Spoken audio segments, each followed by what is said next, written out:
Howdy everybody, this is Steve, KM9G, and we have not had an X6100 update in quite a while. So I wanted to bring this one to you. I was hoping they'd have another firmware out by now and I could do all of that all in once. But what we're going to do is we're going to change the colors. I have a screen up here and basically I just want to show you that the colors will change. There is currently red volume indicator and red power indicator. And a lot of you guys have been asking over on the Discord, link to the Toads Discord in the description below, and on video comments, when are we going to change the red to white again?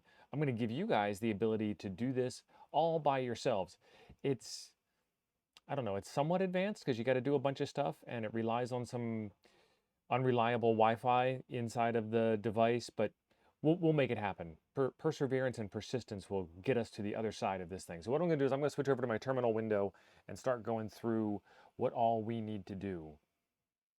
So the first thing that I have to do is I have to SSH into my Raspberry Pi.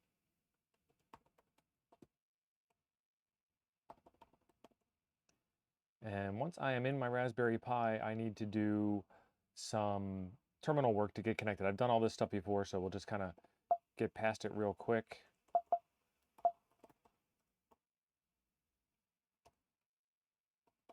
You don't really need to be root for this, I don't think, but I was root when I did it last time, so that's where my commands are saved. STTY sets up your serial port, and then we want to do screen.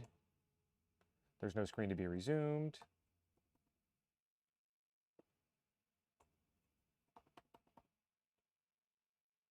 And connect to the radio. You're going to get a blank screen sometimes. Sometimes you might get some text. Just press enter. That'll get you some text. It might actually come up asking you for the password first, and since you didn't give it a username, it's not going to work, so just press enter. You'll get back to this login prompt where it's asking for your username, root, and the password, 123, and we are in as easy as. Okay, so anytime you make a modification to any computer system, you always want to make a backup. So the very first thing that we're going to need to do is make a backup of the radio's interface application. That is stored in user app qt, and you can see it there as x6100 UI v100. That file name hasn't changed since the original version, even though we're not on v100 anymore. Let's do cp x6100 v100 to x6100 v100 dot original. And now, as you can see, I've got the original file and a copy of that file named original, so I know what one is what.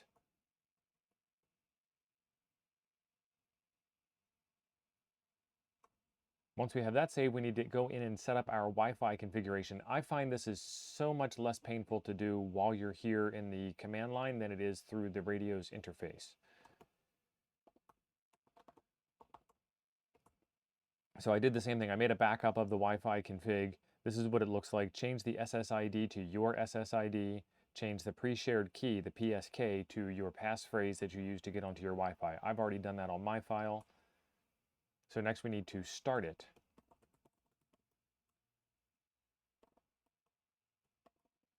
User share support, user Wi-Fi start. All of these commands will be in the description down below as usual, so don't feel like you have to take notes, just kind of get an idea of what's going on. It's going to start the Wi-Fi, it's going to load the drivers, it's going to do a bunch of kernel patches. This is all software that comes with the radio already, and we've used this quite a bit. Soliciting a DHCP lease, and we've got 159. So make a note of the IP address that comes up here, 192.168.1.159. That's my IP address. Your IP address will probably be different.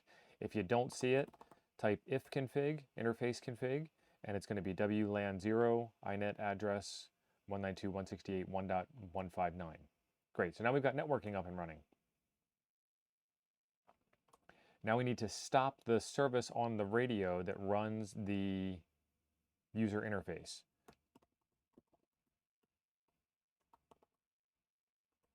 S99-1-monet. Monet is a tool that says, did you crash? Did you crash? Did you crash? And if the answer is yes, then it just restarts the software. This was new as of the last firmware, so they know that something is crashing the user interface and they just want to go ahead and restart it. I'm going to type in stop, and you'll notice that the radio's screen has gone blank. That's because we stopped the user interface. So it did exactly what we wanted it to do. So we've got the backups, we've got the IP address. Okay, so now we need to get that file copied down locally.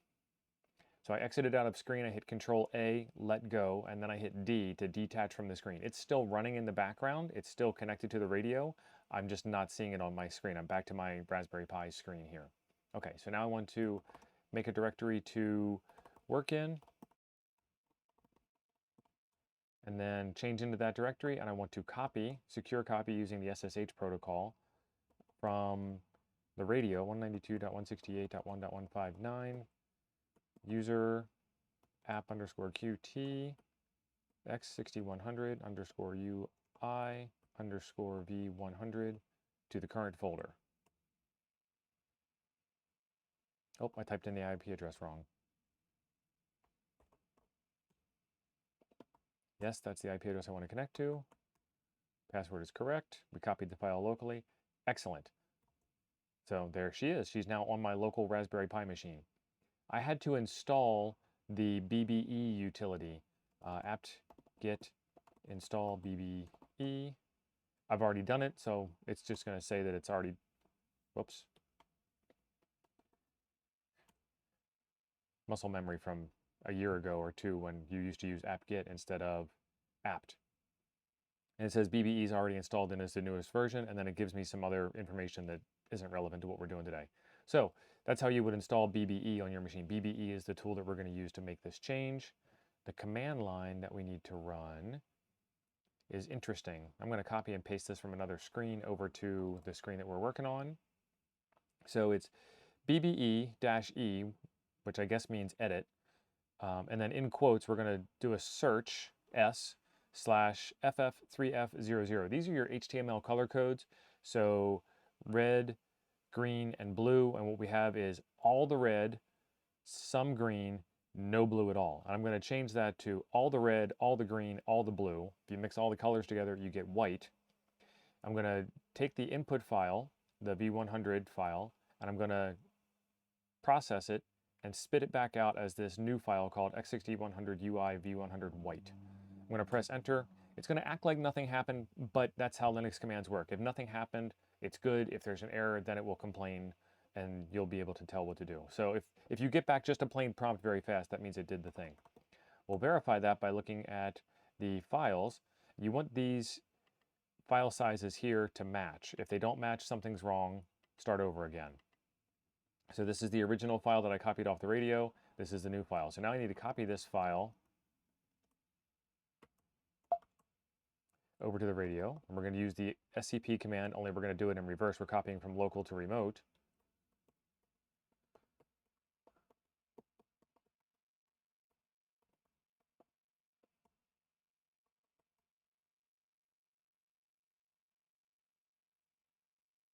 And it worked. I was worried there for a minute. I'm going to resume my screen with screen-R, and I'm right where I left off on this side. So let's change into that folder where we copied the file. And you can see the x6100 white file is there. Let's change this over to be executable just like the other files are.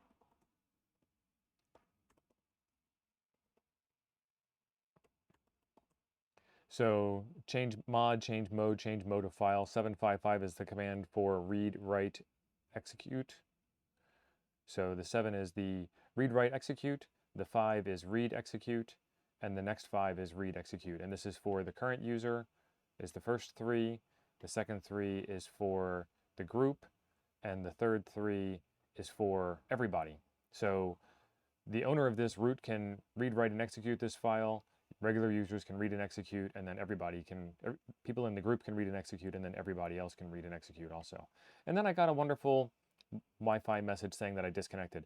I'm literally a foot from my router, and there's only 3 machines on this right now. This laptop, the phone that's doing the video recording, and the radio itself. So it's certainly not overloaded. I'm going to press enter to get me a nice clean screen, clean prompt back. So now I've got all these files. I have the original backups. I'm going to remove the x6100 UI v100 file. Then I'm going to copy the x6100 white file to x6100 without any odd file names at the end. So now I have my modified version, I have my original version, and then I have a copy of it. So I can switch back and forth between any of these at any time. Now that we've done this, let's test it out.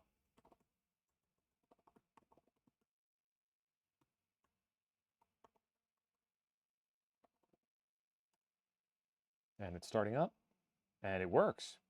And so what we'll see here is, let me move the camera for you so you can get a better close-up of it. And we've got autofocus turned off, but you can see that it's now volume is 7, and that's white. And we'll be able to see that outside a little tiny bit better. And that's what I wanted to share with you folks today.